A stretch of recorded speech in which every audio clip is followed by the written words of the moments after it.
Somebody recently asked me what the worst date I'd ever been on was. When I told them this story, they were absolutely speechless.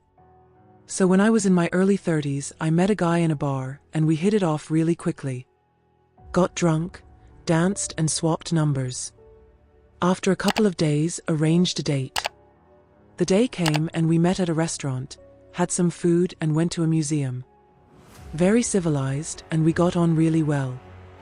I actually couldn't believe how well it was going. After the museum, we stayed in town for drinks, chatting and getting to know one another. We drank quite a lot over the hours, and somehow our chat got political. Well, that's when it started to go wrong.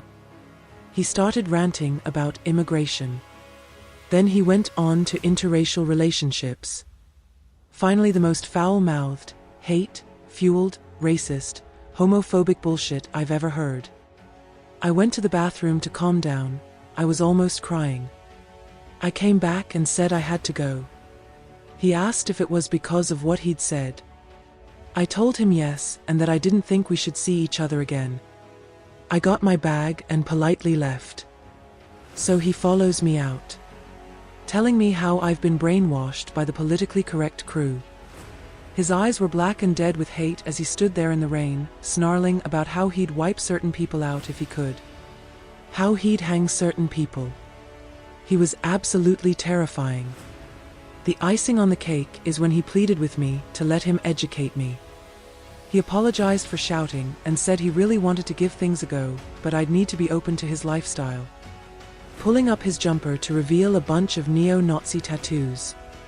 I was so horrified I literally turned on my heels and jogged away.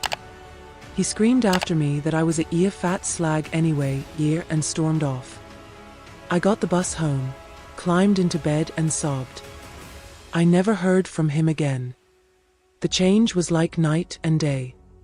He'd been a charming, funny, gentle guy who liked fine dining and the arts.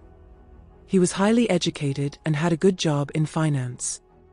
Then revealed his true colors as a raging neo-Nazi. I guess I had a lucky escape. After that I brought up politics at every first date. Just in case.